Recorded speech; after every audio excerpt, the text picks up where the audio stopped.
आज हम पढ़ेंगे कैरेक्टरिस्टिक ऑफ लिविंग ऑर्गेनिजम्स। ये कुछ कैरेक्टरिस्टिक्स हैं लिविंग ऑर्गेनिज्म के जिनकी मदद से हम समझते हैं कि वे लिविंग ऑर्गेनिजम्स हैं। जैसे ग्रोथ हो गया, रिप्रोडक्शन हो गया, एबिलिटी टू सेंस एनवायरनमेंट हो गया, मेटाबॉलिज्म हो गया, सेलुलर ऑर्गेनाइजेशन हो गया, कॉन्शियसनेस। ये कुछ 6 कैरेक्टरिस्टिक्स हैं जिनसे हम पता करते हैं वो लिविंग ऑर्गेनिजम्स है। ओके, आज हम पढ़ेंगे ग्रोथ को डिटेल में। Growth it is the increase in number and मास और सेल्स बाय डिवीजन। जब कोई चीज नंबर में इंक्रीज हो या मास में इंक्रीज हो।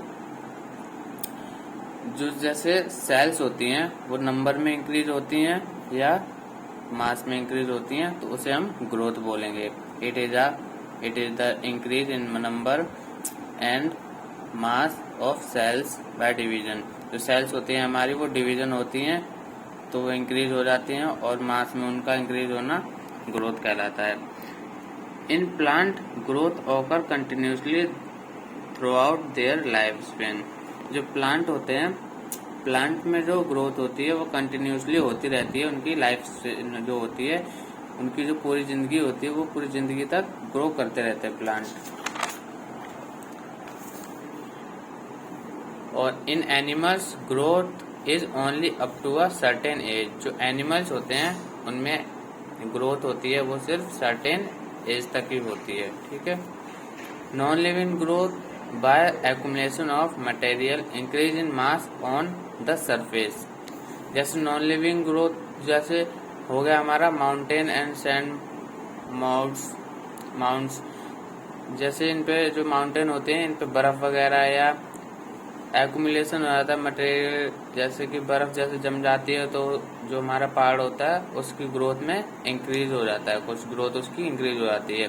तो वो नॉन लिविंग थिंग हो गया। वही कह रहे हैं non livings grow by accumulation of material increase in mass on the surface. Mountain के सरफेस पे जो मटेरियल जम जाता है उससे उसकी ग्रोथ इंक्रीज हो जाती है। इसलिए जो ये ग्रोथ है, ग्रोथ को हम एक अभी बताता हूँ। So growth can not be taken as a defining property of living organisms. इसीलिए हम जो ग्रोथ को है एक डिफाइनिंग प्रॉपर्टी नहीं बताते हैं लिविंग ऑर्गेनिजम्स की। A dead organism does not grow. Dead organism होता है वो ग्रो नहीं करता है। रिप्रोडक्शन, अब हम पढ़ेंगे रिप्रोडक्शन का in living organism reproduction means the formation of new individual from their parents. जो लिविंग ऑर्गेनिज्म होते हैं उसमें रिप्रोडक्शन कैसे होता है? Formation of individual from their parents. जैसे उन पेरेंट्स के जो जनांग होते हैं उनमें फॉर्मेशन होता है। स्पर्म और एग, उनमें फॉर्मेशन होता है, तब एक नया इंडिविजुअल फॉर्म होता है। जैसे in living organism reproduction means the formation of new individual from their parents. जो पेरेंट्स से एक नया इंडिविजुअल बनता है उसे ही हम रिप्रोडक्शन कहते हैं। Fungi multiply and spread easily by producing million of sexual spores. जो फंगाई होती है वो मल्टीप्लाई हो जाते हैं कई सारे मिलियन ऑफ स्पोर्स स्प्रेड करके। उस fungi multiply and spread easily producing million of spores produce करते हैं, जिसकी वजह से रिप्रोडक्शन करते हैं। इसी तरह हाइड्रा हो गया, hydra east multiply by budding. जो हाइड्रा हो गया हमारा, वो हाइड्रा और ईस्ट वो मल्टीप्लाई करते हैं बडिंग के द्वारा। ठीक है।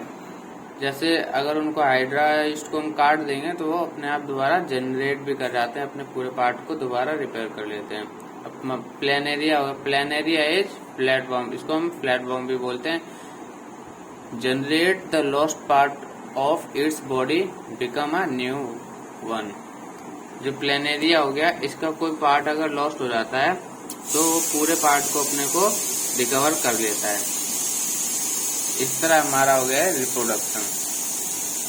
हम इसीलिए रिप्रोडक्शन को भी एक डिफाइनिंग प्रॉपर्टी नहीं बोलते हैं। ये हो गया हमारा कैरेक्टरिस्टिक ऑफ लिविंग ऑर्गेनिज्म।